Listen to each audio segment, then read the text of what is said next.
All right. Thank you for this meditation, for this coming together in stillness, in the quiet of this moment. So thank you for that. And the music was from Ars Nova, and Paul Hiller is the conductor. It's a piece of Arvo Part. And so Peace to Jerusalem, it's called. Just in case you're wondering. So the next step in this healing group is then a revealing of 3 secrets.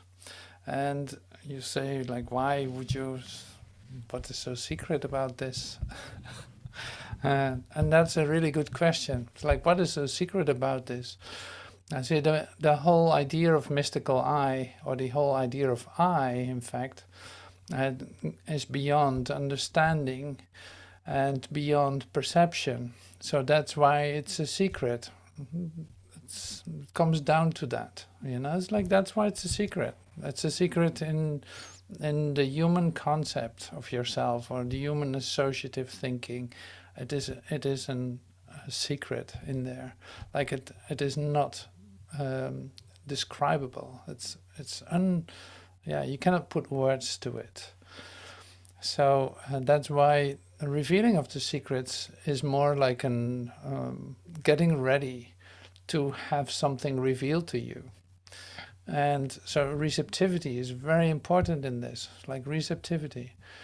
And so the healing aspect then of this group, if we know it. Oh wait, I hear some background noise. See if we can. Oh yeah. So yeah, just close it down. Um, so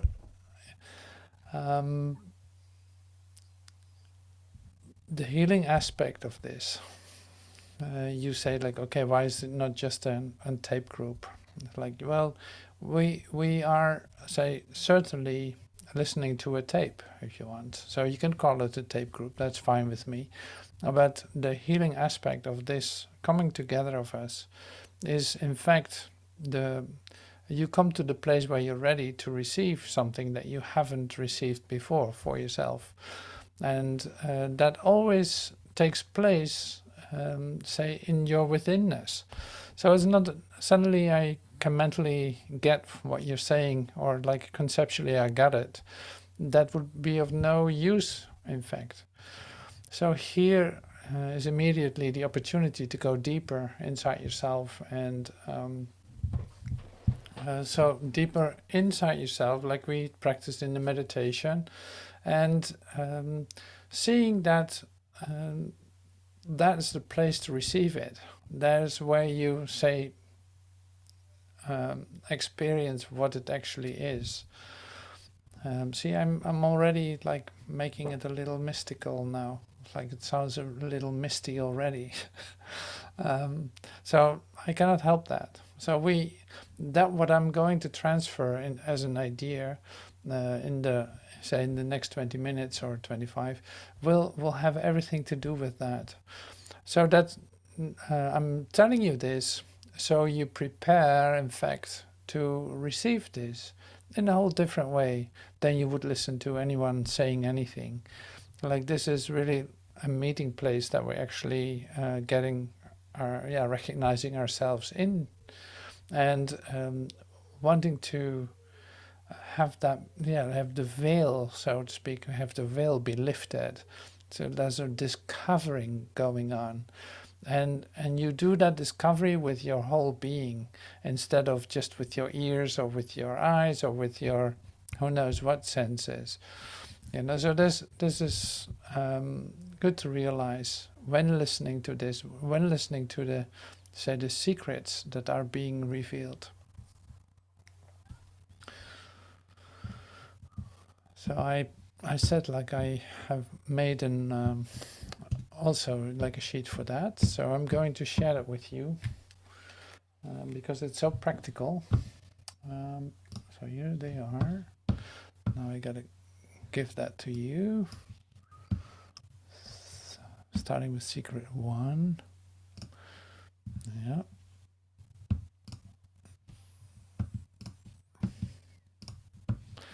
So here's one secret, and this is still in touch with the with perception. In fact,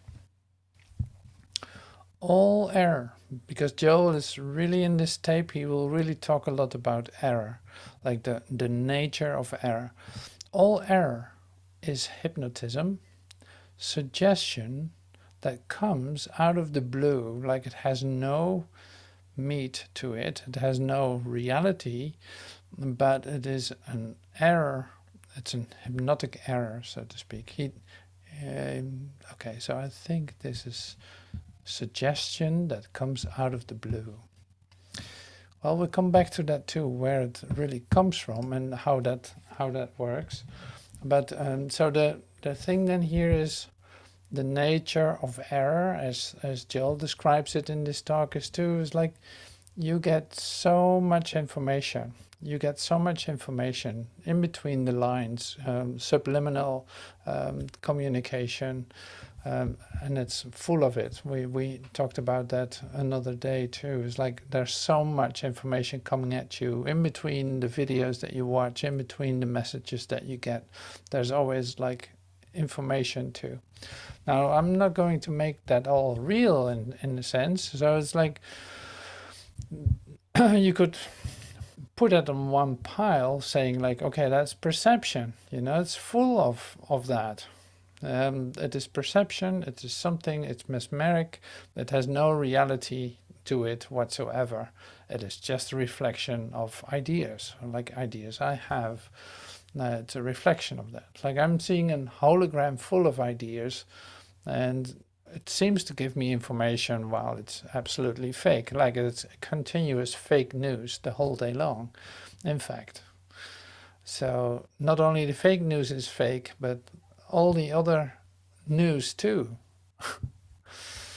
So that's different. Just like we said the other day with science and conscience, like science is, say, discovering facts. Like we're going to prove to you that what is being said 500 years ago, like Joel says in the tape, 500 years ago by the Aborigines is now going to be confirmed by the University of blah blah, and somebody's becoming a PhD graduate just because he proved that what was shared 500 years ago is actually true.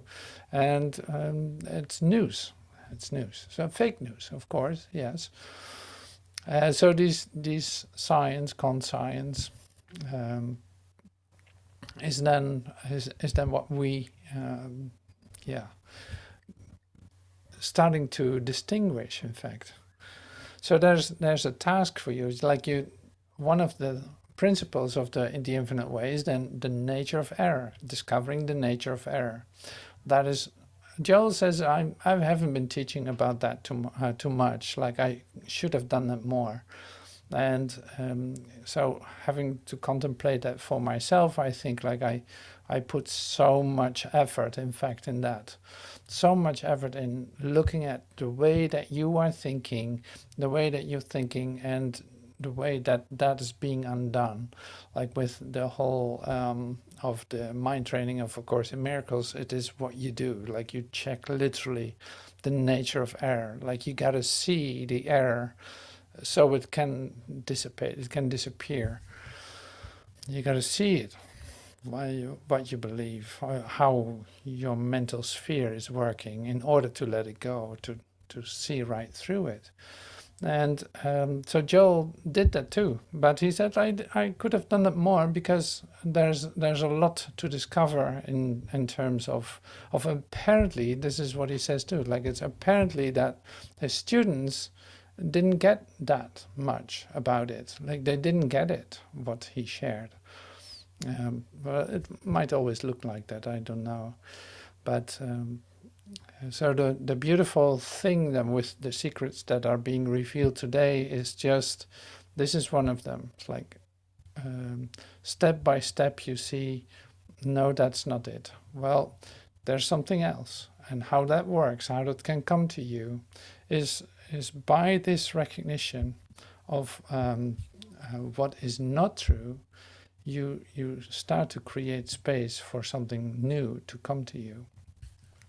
Or like I said in the prayer, in fact, there's a continuous transformation inside of you taking place in which you're reborn in every moment.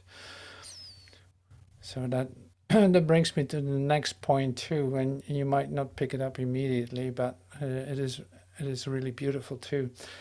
And it helps to get what Joel is saying, is this. Like Joel shares in his way of doing that, as if when you have a realization that it's there forever and always, it's like continuing, as if a chunk is gone suddenly of your perception, of your way of looking at things.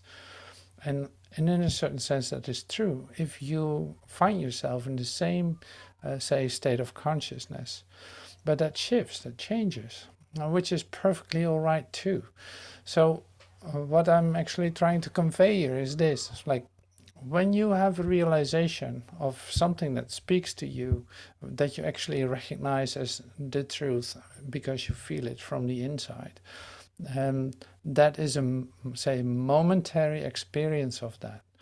Your consciousness shifts from different to different places. That is still the case. You know, that's moving. It's not stable in one point, like forgetting about all the rest. No, it changes. Go to do the service. Suddenly you have a superficial experience of yourself in a daily life experience or whatever. You take time to sink deeper into yourself, and suddenly you feel this deep place inside yourself again that reveals, yeah, the brilliance of your inner world. So when Joel is sharing this, it sounds like, okay, so the switch is changed, and now you're in that, and that's it. And that's not completely the case, and he doesn't mean that to either. But you have to read it very well in order or listen very well in order to pick that up. So that's why I share this with you. It's really great to, it feels very freeing to know that, okay, when I get it at certain points, and when I get it as a deep experience of myself, that's great. In that moment, I receive that. I take that with me, of course, but I will not, say, be in that experience continuously. That shifts and changes still. And when I come back to the same place, I will have the same experience, or I recognize it, that it is there. Okay, so secret number 2.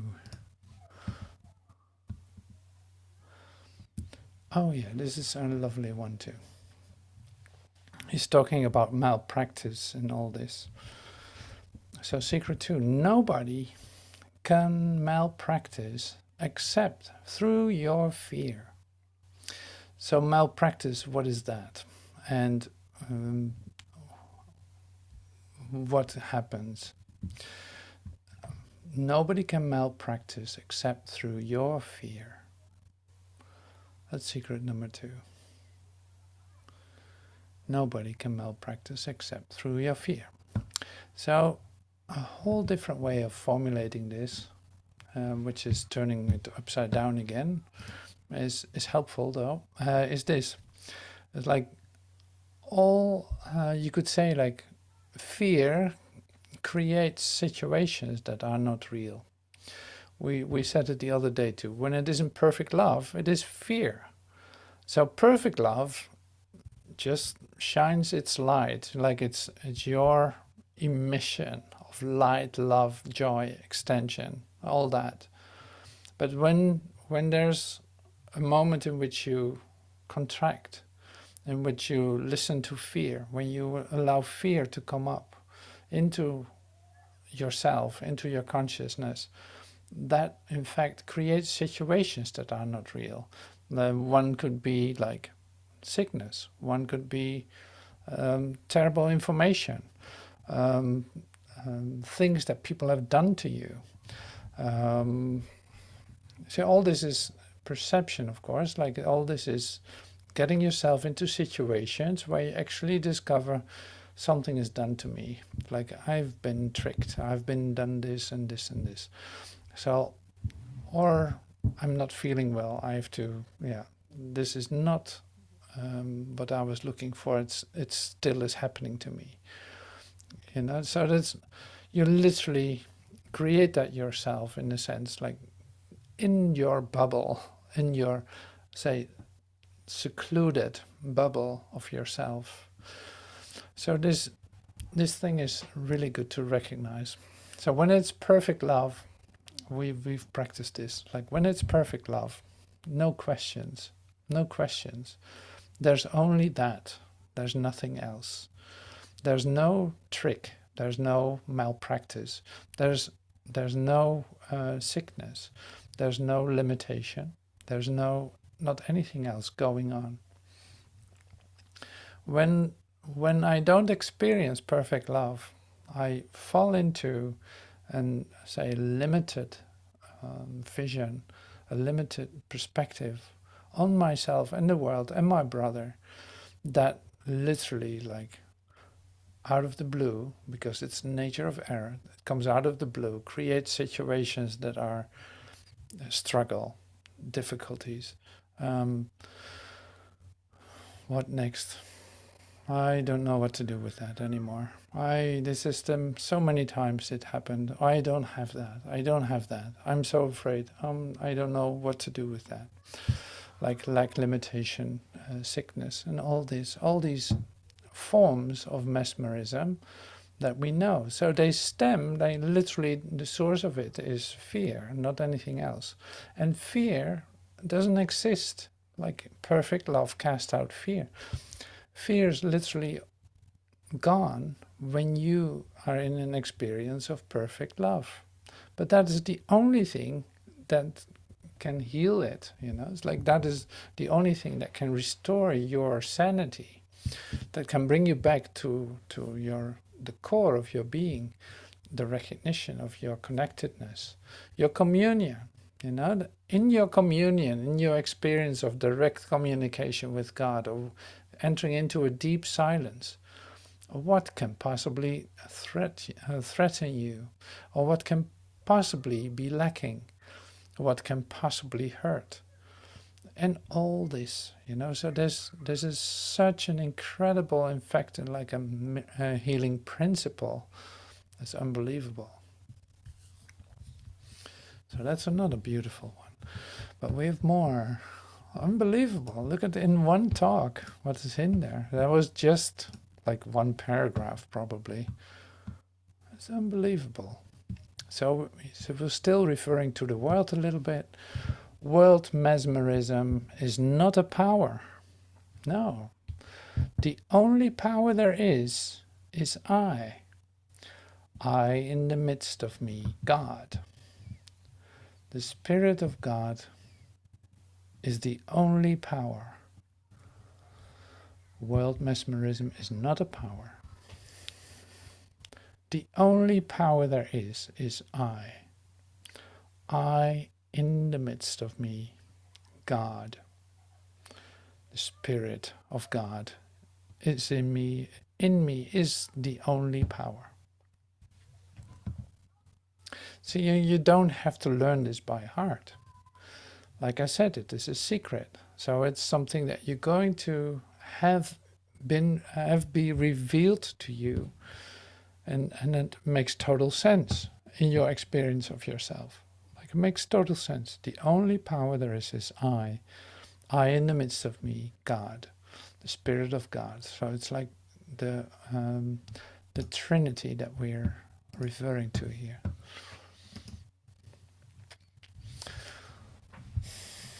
But to bring the idea of like perfect love in is so easy, because you recognize that as your say your identity, as you, and you know yourself like that. That's why it's so beautiful. And so the other parts that we're talking about, the mesmeric world has no power, makes total sense. Like it has no power. But see, like I wanted to say it from the beginning, is like it's a It's a momentary realization in you. If you stay in that realization, great, but it might shift and change a little bit sometimes. That's fine too. So you recognizing that your truth about yourself in the deep love that you feel for God, like suddenly you have a moment, you have your little grace shower going, grace shower going on, or however you want to call that. It's like happy for no reason, extending joy into the kingdom. You feel doors wide open and you don't know what to do with yourself. Well, this is what I call perfect love. It's like, yeah, absolutely. So it's your birthright to experience that, for one thing. But the side effects of it is that everything else seems to disappear. Like there's literally no place for that. It casts out everything that's related to fear. Maybe that's just for one instant or one moment. That is so great. That is so fulfilling. Like that is literally, yeah, total assistance, a total support for you in your awakening. So it's like that's, yeah, we're practicing that. We come to that in the meetings that we have. That is what is being offered. That this is the right moment for that. No, don't postpone it. No, don't come up with any idea, any kind of, you could call malpractice to get this out of the way. No, this is your healing class. In this moment, you can actually experience that and accept that the way that it's extended to you. You can completely receive that. Like I said, it is your birthright. There's nothing that needs to be changed for you to accept it now. There's no way that you need to go through a process in order to receive this right now. So that stirs something up in you, which is great. Like you might feel a little bit of an hesitancy or a doubt or who knows what, or maybe you jump right into it, which is great. That's great too. Like there's nothing in your readiness that is lacking to receive this right now. That is not going to be a better moment, in fact. See, but I wanted to emphasize the momentary, say, nature of it too. Like it's in this moment. We're not going to talk about the future. We're not going to talk about the past. No, it's your acceptance in this moment of that.